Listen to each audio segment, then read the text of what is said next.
दोस्तों नमस्कार। मैं हिम्मत सेठ एक बार फिर आपके सामने उपस्थित हूँ एक नए विषय को लेकर। दोस्तों आज जो हम बात करेंगे वो अभी नरेंद्र मोदी सरकार ने जो जाति जनगणना की घोषणा की है।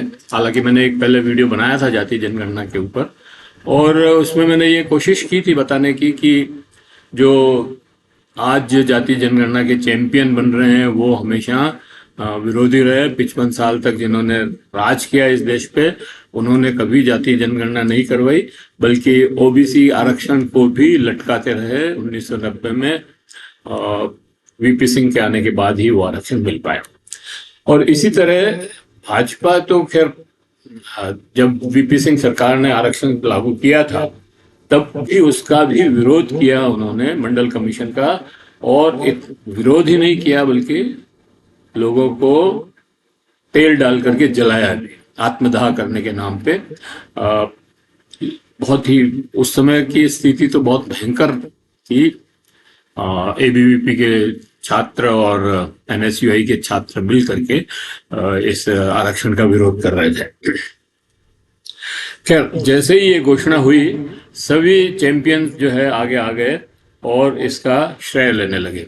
नरेंद्र मोदी ने तो खैर सरकार है उनकी, तो वो तो लेंगे ही कि हमने घोषणा की 90 साल में 75 साल में कोई नहीं कर पाया, वो हम कर रहे हैं। जबकि नीतीश कुमार ने बिहार में जाति सर्वेक्षण पहले ही करवा दिया था, और तेलंगाना में और कर्नाटक में भी कांग्रेस ने भी जाति सर्वेक्षण करवाया। लेकिन सीपीएम ने एक ताजा उदाहरण उन्होंने रखा सामने कि 67-68 में जब नंबूदरीपाद की सरकार थी केरल के अंदर, तो उन्होंने जाति सर्वेक्षण करवाया था। एक दस्तावेज, एक अखबार की कटिंग भी उन्होंने उसके साथ लगाई और अपनी विज्ञप्ति के साथ, और बताया कि हम जो है 67 में भी जो है जाति जनगणना के पक्ष में थे और हमने तब सर्वेक्षण करवाया था।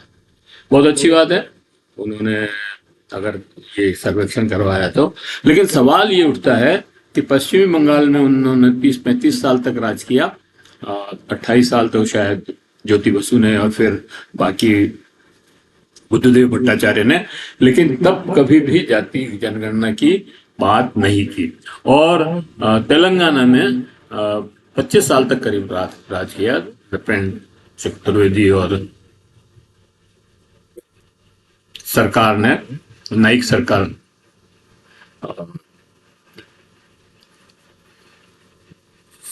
राज किया, वहां मुख्यमंत्री रहे, लेकिन उन्होंने कभी जाति जनगणना की बात नहीं की। बल्कि ये सारे लोग, चाहे वो सीपीएम हो, चाहे सीपीआई हो, चाहे कांग्रेस पार्टी हो, चाहे बीजेपी हो, आरक्षण के सीधे समर्थन में भी नहीं थे। ये बात अलग है कि क्योंकि संविधान में लिखा हुआ था और इसलिए एसटी एससी का आरक्षण तो उसी समय हो गया था, तो देना ही था इनको। और बाद में ओबीसी के आरक्षण को इन्होंने खूब लटकाया, और उसके बाद भी ये जाति के पक्ष में ही नहीं, मतलब जाति को ये स्वीकार ही नहीं कर रहे। और अच्छी बात है, मैं ये नहीं कह रहा कि जाति को स्वीकार करना अच्छी बात नहीं है, स्वीकार नहीं करना एक अच्छी बात है। हम भी ये चाहते हैं कि जाति से आइडेंटिटी नहीं हो, मतलब जाति पहचान नहीं होनी चाहिए, मैं भी यही मानता हूँ। खैर तो और उसके बाद भी मतलब सीपीएम सीपीआई का कभी भी जाति के ऊपर जाति जनगणना करवाने का केंद्र सरकार से भी कभी कोई आग्रह नहीं रहा। हाँ, कांग्रेस ने काफी लंबे समय तक राज्यों में भी और केंद्र में भी राज किया, और वो चाहते तो 1960 के दशक में ही जाति जनगणना करवा सकते थे, ओबीसी का आरक्षण दे सकते थे और चीजें बहुत बदल जाती, लेकिन उन्होंने ऐसा नहीं किया। अब सत्ता पे काबिज होने के लिए इनको लग रहा है कि जाति जनगणना एक औजार है जिससे हम वापस सत्ता पे आ सकते हैं। इसलिए ये जाति जनगणना की मांग कर रहे हैं। बाकी 1951 में पहली जनगणना हुई थी और 31 तक ब्रिटिश सरकार ने भी जाति जनगणना करवाई थी। 41 में इसलिए नहीं हुई कि उस समय गृह युद्ध मतलब वो विश्व युद्ध चल रहा था और इस वजह से जो है जाति जनगणना मतलब जनगणना ही नहीं हुई। और अभी भी केंद्र सरकार ने घोषणा तो कर दी है जाति जनगणना करवाने की, लेकिन उसको जनगणना के साथ जोड़ दिया है। और जो जनगणना 2021 में होना चाहिए थी वो अभी तक नहीं हुई है, 2025 भी सब नहीं हुई है और अभी कोई आसार भी नहीं लग रहा है, क्योंकि उसके लिए जो बजट वगैरह चाहिए वो कुछ भी नहीं है। और जाति जनगणना में क्या क्या पैरामीटर्स होंगे ये भी अभी तय नहीं है। सिर्फ एक घोषणा है, शायद बिहार चुनाव के लिए की है उसको। और पुलवामा में जब फंस गए अभी ये पहलगांव के इस आतंकी हमले के चक्कर में, और घोषणा भी अभी हुई, मतलब पहलगांव के आतंकियों को या उन आरोपियों पर उनको सजा देने के और उन पे कार्रवाई करने की हम सोच रहे थे कि कोई घोषणा होगी, क्योंकि कैबिनेट मीटिंग हो रही है और हाई लेवल मीटिंग हो रही है जिसमें सेना के भी लोग हैं और गृह मंत्री और रक्षा मंत्री और सारे लोग वहाँ पर हैं, डाबोल। और तो लग रहा था कि भाई कोई कार्रवाई करेंगे, उसकी घोषणा करने वाले हैं, लेकिन बीच में ये जाति जनगणना की घोषणा कर दी और वो सब ठंडे बस्ते में चले गए। तो एक ये भी कहा जा सकता है, कहा जा रहा है बल्कि, कि पहलगांव के आतंकी घटना से लोगों का और उसमें जो चूक हुई है और जो लोग सवाल पूछ रहे हैं उनसे ध्यान हटाने के लिए, या वो सवाल न पूछे केंद्र सरकार से, इसके लिए जाति जनगणना की घोषणा की है। तो ये एक कारण हो सकता है। लेकिन मैं आपको ये कहना चाहता हूँ कि इसके आगे अपन बात करें उससे पहले मैं ये अपील करना चाहता हूँ कि अगर आपने अभी तक भी हमारे YouTube चैनल महावीर समता संदेश को सब्सक्राइब न किया है तो सब्सक्राइब कर लें, बेल आइकन दबाना न भूलें, और अगर वीडियो अच्छे लग रहे हैं तो लाइक करें, फॉरवर्ड करें, तो दूसरे सोशल ग्रुप्स में डालें, कमेंट बॉक्स में जाएं, कमेंट लिखें, सुझाव दें। आपके कमेंट और सुझाव हमें और बेहतर करने की ओर अग्रसर करें। तो अब ये जाति आरक्षण और जाति का महत्वपूर्ण भूमिका आज की डेट में राजनीति के अंदर ये बहुत बड़ी भूमिका हो गई है। और क्योंकि जो दलित और पिछड़ा वर्ग है उसकी संख्या बहुत ज़्यादा है, वोटर भी बहुत ज़्यादा है, उनकी संख्या भी ज़्यादा है और उनके साथ अत्याचार भी हो रहा है, इसमें भी कोई दो राय नहीं है। तो उन सब से निपटने के लिए जाति जो है महत्वपूर्ण हो गई है।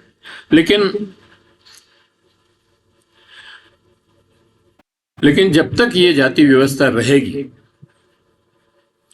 तो भारत का विकास संभव नहीं है। जाति जनगणना, प्रत्येक जाति का डेटा मिल जाएगा और उसकी हालत, माली हालत का पता लग जाएगा, उसकी शैक्षणिक हालत का पता लग जाएगा, उसकी सामाजिक हालत का भी पता लग जाएगा, और कुछ जातियों को आरक्षण का लाभ भी मिलेगा जिनको अभी तक नहीं मिल रहा है। ये अच्छी बात है कि उनको लाभ मिलेगा। लेकिन उन जातियों में भी जो दमंग लोग हैं या जो पैसे वाले लोग हैं, धनवान लोग हैं, उन्हीं को इसका लाभ मिलेगा। आम जनता को इससे कोई बहुत ज्यादा लाभ मिलने वाला नहीं, मुझे ऐसा लगता है। सत्ता में हिस्सेदारी भी मिलेगी, लेकिन वो भी वही उन्हीं लोगों को मिलेगी जो जाति के दमंग लोग हैं।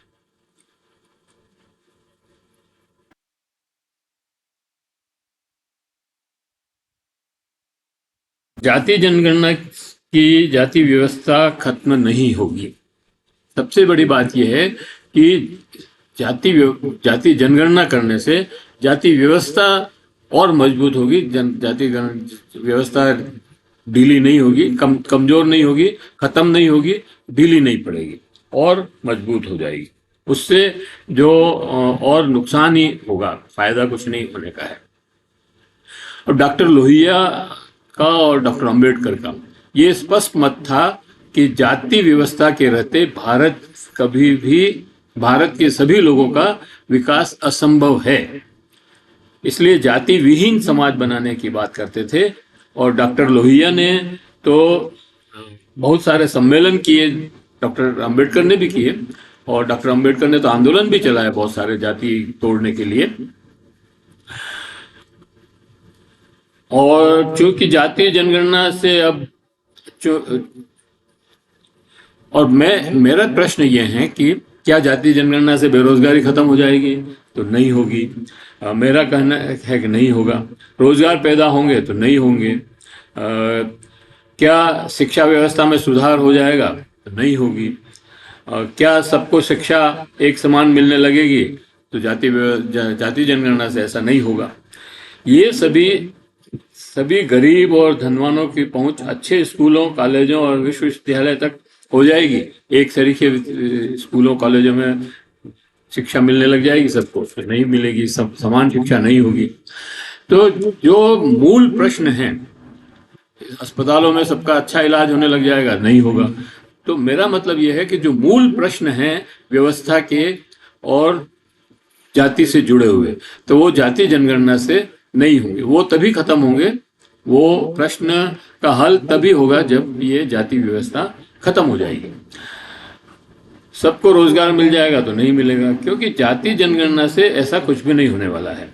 और सबसे बड़ी बात यह है कि जाति व्यवस्था पर ब्राह्मणों की पकड़, उच्च वर्ग की पकड़ पक्की होगी, मजबूत रहेगी, उसमें कोई फर्क नहीं पड़ने वाला है। मंदिरों में वही पूजा करेंगे, और भी जो बड़ी बड़ी जगह हैं वो वहीं पहुंचेंगे, सेक्रेटरी वेक्रेटरी सब वही बनने वाले हैं। तो जाति जनगणना सवर्ण वर्ग पर कोई चोट नहीं करता है। ये सब हो सकता है, मतलब ये हमारे को समान शिक्षा भी हो सकती है और सारी चीजें हैं, उसके लिए व्यवस्था में बदलाव होना चाहिए। और जाति जनगणना व्यवस्था में बदलाव नहीं कर रही है। और यही बात जो है भाजपा ने गुणा भाग करके, जोड़ बाकी करके देख ली। कांग्रेस ने भी 3 साल 4 साल पहले जब इस बात की कि जातिगत जनगणना होनी चाहिए, तो उन्होंने भी ये गुणा भाग करके देख लिया कि जातीय जनगणना से उच्च वर्ग को कोई विशेष नुकसान होने वाला नहीं है। हमारी अर्थव्यवस्था में जब तक बदलाव नहीं हो, कॉरपोरेट अर्थव्यवस्था और केंद्रीकृत अर्थव्यवस्था में बदलाव हो और विकेंद्रित अर्थव्यवस्था लागू हो, और बड़े बड़े उद्योगों के बजाय छोटे उद्योगों में या छोटी मशीनों से उत्पादन हो, उत्पादन के केंद्र मजदूरों के हाथ में आए, किसानों के हाथ में आए, तभी कुछ फर्क पड़ सकता है। तभी ये सारी चीजें जो मैंने आपको बताई, जो मेरे प्रश्न किए, उसका संभव है, वो मिलना संभव है। जब तक किसानों को एमएसपी गारंटी नहीं होगी और सभी श्रमिकों को काम नहीं मिलेगा, उत्पादन के अंदर उनकी भागीदारी नहीं होगी, तब तक कैसे व्यवस्था मतलब कैसे आप समझते हैं कि सबको लाभ मिल जाएगा? क्योंकि जाति जनगणना से कोई रोजगार तो पैदा होगा नहीं। रोजगार तो पैदा होगा अर्थव्यवस्था में से बदलाव में। तो अर्थव्यवस्था तो हमारी केंद्रीकृत हो रही है और टेक्नोलॉजी बेस्ड हो रही है। जहाँ 5,000 आदमी पहले काम करते थे जिन कारखानों में, वहाँ आज 100 आदमी काम कर रहे हैं। सारा कंप्यूटराइज कर दिया है, सारे रोबो लग गए हैं जो खुद खाली एक आदमी उन सबको हैंडल करता रहता है। तो जब तक ये व्यवस्था है तब तक रोजगार मिलना मुश्किल है। और अब जो ये इंटेलिजेंस टेक्नोलॉजी जो आ रही है, आईटी इंटेलिजेंट टेक्नोलॉजी, जो बहुत सारे जो काम जो हैं उनसे लोगों को हटा देंगे। जैसे ड्राइवर, जो स्वचालित गाड़ियां आ रही है, उसमें ड्राइवर की जरूरत ही नहीं पड़ेगी। तो कितने करोड़ों लोग जो विश्व में ड्राइविंग का काम करते हैं वो सब बेरोजगार हो जाएंगे। ऐसे कई लोग हैं जिनका काम ये रोबो करने लग जाएंगे, मशीन करने लग जाएगी और आदमी बेकार हो जाएगा। तो फिर वो 5 किलो अनाज लेके जीवन जियो, यही रहेगा। तो इस व्यवस्था को बदलने में जाति जनगणना कोई लाभ नहीं पहुंचाती है। हाँ, ये बात जरूर है कि इस समय जो राजनीति में धर्मांधता और हिंदुत्व और सनातन के छाया हुआ है और उसकी जो दादागिरी चल रही है, उसको जरूर भोतरा करता है ये जाति व्यवस्था और जाति जनगणना। लेकिन जाति की आइडेंटिटी से या जाति की पहचान से सारे समस्याओं के हल मिल जाएंगे, ये मुझे नहीं लगता है। हाँ, कुछ लोगों को सत्ता भी मिलेगी, कुछ को रोजगार मिल जाएगा, कुछ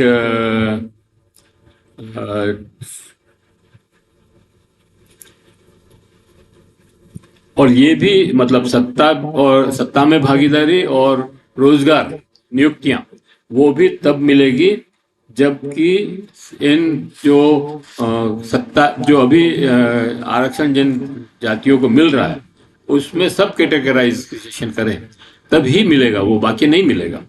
तो इसलिए ये सारी बातें हैं और सब कैटेगराइजेशन का तो हमारे सारे नेता जो है विरोध कर रहे हैं। तो इसको भी देखने वाली बात है ये भी कि भाई अगर जाति जनगणना होगी और सब कैटेगराइजेशन नहीं होगा, छोटी जातियों को उसमें लाभ नहीं मिलेगा, दलित करके और एक बड़ी जाति हो जाएगी पासवान या जाटव या और ओबीसी में यादव या इस तरह मौर्य, इस तरह की जातियां ही रहेगी अगर तो फिर उन लोगों को ही लाभ मिलेगा जो उच्च वर्गीय जातियों के साथ जुड़े हुए हैं। देखते हैं। लेकिन भाजपा ने मेरे को मैं आश्वस्त हूं इस बात से कि भाजपा ने पूरा जोड़ बाकी गुणा भाग कर लिया होगा और उनको कोई नुकसान नहीं होगा या थोड़ा सा नुकसान होगा, तब ही जाकर के उन्होंने ये घोषणा की है।